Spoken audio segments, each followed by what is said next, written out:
Dans la vie, il faut être fort, n'est-ce pas? On dit qu'il faut être fort. Mais en plus d'être fort, il faut être malin. Il ne faut pas seulement être fort, il faut être malin.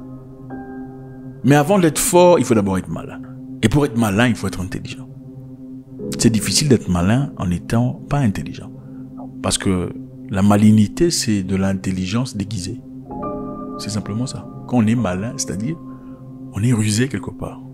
Ok, la ruse, ça tend vers une certaine direction, mais la malignité, c'est aussi un peu de ruse. Il n'y a pas toujours des ruses négatives.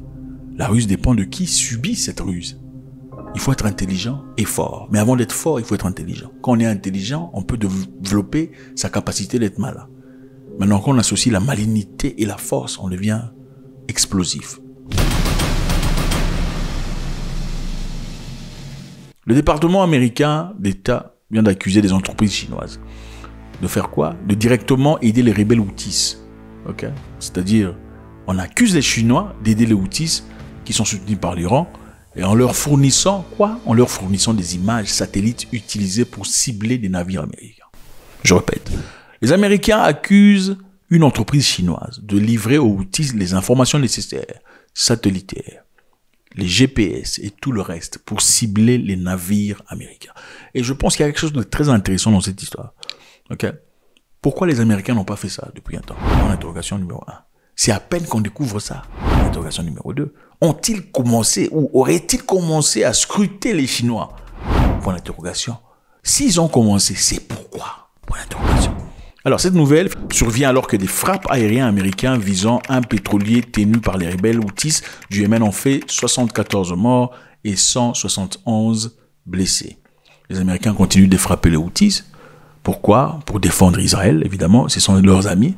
Les Houthis se battent pourquoi? Les Houthis veulent défendre les Palestiniens dont ils pensent subissent des choses qu'ils ne méritent pas. L'entre les mains, vous savez de quoi il s'agit. Chacun, évidemment, protège ses intérêts. On se pose la question. Pourquoi les Chinois aideraient les Houthis? Avant d'essayer de découvrir pourquoi les Chinois porteraient de l'aide aux Houthis, on va d'abord vouloir comprendre pourquoi l'Iran aiderait les Houthis. L'Iran aiderait les Houthis simplement parce que les Houthis sont opposés à ceux qu'on ne cite pas. C'est aussi simple que ça. Généralement, vous savez, la loi de l'ennemi de mon ami, c'est mon ami. Ou quelqu'un qui est ennemi à mon ennemi pourrait devenir mon ami. C'est aussi simple que ça. Et c'est comme ça que l'Iran a commencé à fournir des éléments nécessaires pour soutenir des Houthis dans le Yémen et tout le bazar. Maintenant, pourquoi la Chine aiderait les Houthis? Point d'interrogation. Est-ce une vérité ou une histoire tirée de toutes pièces par les Américains? Si c'est une histoire tirée de toutes pièces par les Américains, pourquoi les ferait-il? Je pense que c'est évident. Vous avez vu il y a quelque temps, contrairement à tous les autres pays qui se sont courbés à la pression américaine en ce qui concerne les taxes et les exports, la Chine n'a pas branché. Okay? Quand les Américains ont imposé les tarifs de 34%, les Chinois ont fait des mêmes. Les Américains ont frappé à 100 et quelques pourcents, les Chinois ont fait des mêmes. Et aujourd'hui, la Chine est à 124%, pendant que les États-Unis sont à 200 quelque chose. C'est-à-dire, Donald Trump mettait la pression sur la Chine dans l'espoir de voir les Chinois se courber. Les Chinois, contrairement à leurs attentes, ne sont pas courbés. Parce qu'ils ont une culture. Leur culture asiatique est profonde. Je vous rappelle que la Chine existe depuis très longtemps. Ils ne voudraient pas se voir pousser, bousculer ou intimider par qui que ce soit. Monsieur Trump le savait parce que déjà, quelque part, il commençait à dire lui-même, sans vraiment le dire. Je sais que monsieur Xi est en train de réfléchir sur comment nous appeler. Je sais que la Chine veut négocier, n'est-ce pas? Comment toi tu peux dire que je sais que la Chine veut négocier si toi tu n'es pas chinois? C'est une façon de dire, ne menons pas cette histoire à un degré beaucoup plus approfondi ou plus compliqué. Je sais qu'ils veulent négocier, c'est-à-dire je voudrais quelque part les voir négocier. Il faudra aussi comprendre, les États-Unis ont mis la pression sur le Lesotho. Ok? On a frappé de taxes à combien? 50%. Le Lesotho, directement, a renversé la vapeur en demandant aux Américains de venir.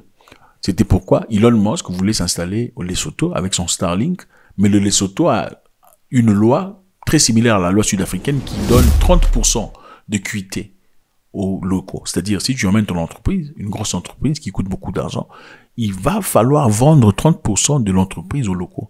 Évidemment, pour booster l'économie, faire à ce que les enfants du pays aussi bénéficient des avantages de votre entreprise. Et quand ils ont fait ça, les États-Unis ont mis beaucoup de pression sur le Lesotho.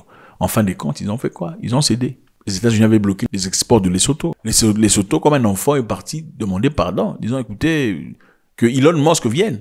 Le Zimbabwe, par exemple. Au Zimbabwe, il n'y a pas export pour le Zimbabwe vers les États-Unis. Mais récemment, Le Zimbabwe a fait quoi? Le Zimbabwe a offert de l'argent aux fermiers blancs qui auraient perdu leurs terres au moment du Land Reform de Robert Mugabe.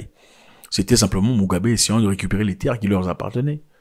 Les Blancs n'ont pas de terre en Afrique, pas comme ça. En fait, en tout cas, ils n'ont pas eu ça comme ça. Les Blancs zimbabwéens sont venus à travers la guerre, à travers la colonisation. Leurs arrière-grands-parents ont pris des terres, des forces, en battant, en tuant, en violant. Alors Mugabe avait dit, je ne ferai pas ça, je ne vous donnerai pas des terres gratos. Ok, je vais récupérer les terres en effet. Not of their land. It's not theirs. Our land. Even though they bought it with the certificates of approval from the government? But haven't you heard of the Lancaster House discussions and the agreement with the British government? Because they are British settlers. Originally, they have been British settlers. And we agreed at Lancaster House that there would be land reform. Alors, ils ont été sanctionnés. Mais pour se libérer, qu'est-ce qu'ils ont fait? Ils ont été obligés de payer 3,5 milliards de dollars aux fermiers qui auraient perdu leurs terres. Mais ils ont essayé de couvrir ça en disant, non, nous ne payons pas pour les terres, nous payons pour les réfections, les améliorations qu'ils ont portées sur les terres. Donc, si tu as construit quelque chose et tu as perdu, on te paye pour ça. Mais en réalité, nous savons, c'est simplement une façon d'essayer de malaxer les histoires à leur côté. Les Américains ont dit quoi pour eux? Les Américains viennent de dire qu'ils sont prêts à commencer le business avec le Zimbabwe. La question qui reste est celle-ci. Faut-il se courber parce qu'on fait face à quelqu'un qui est prétendument puissant? Même si vous sentez vos droits piétinés, faudrait-il résister? S'il faut se battre, il faut se battre jusqu'à quel point? Même en état de faiblesse, il faut se battre. S'il faut se battre, il faut se battre jusqu'à quel point? Faudrait-il se battre même en état de faiblesse? Ou il faudrait attendre quand on est fort? Mais s'il faut ne pas se battre parce qu'on est faible, est-ce qu'on peut être certain qu'on sera un jour fort pour se battre? Et si on devenait fort, est-ce qu'on pourrait pas, par hasard, transposer avec soi la peur qu'on avait quand on était faible? Point d'interrogation. Comment réagira la Chine par rapport à cette accusation? Est-ce qu'elle sera gentille en se justifiant, disant non, nous ne supportons pas les Houthis? Ou ils vont se calmer, montrant Trump que nous n'avons absolument pas peur de vous? Je ne vous rappelle pas que Donald Trump n'est pas en très bonne communion avec ses amis européens. D'ailleurs, une très mauvaise nouvelle pour les États-Unis. L'Europe renonce à importer les gaz russes. Fini. Les États-Unis voulaient cela. Pourquoi? Parce qu'ils étaient alternativement le fournisseur. L'Europe commençait à importer les gaz liquéfiés venant des États-Unis d'Amérique à un prix élevé. Maintenant, Emmanuel Macron et les autres ont discuté et maintenant ils ont levé cette interdiction jusqu'à ce que l'Europe soit à mesure de se débrouiller tout seul en 2027. Donc en attendant, ils vont payer l'argent chez les Russes. Ils vont continuer à faire ça. Alors, si l'Europe n'est pas à côté des États-Unis, est-ce que les États-Unis ont-ils le courage, la capacité de faire front contre la Chine? God bless.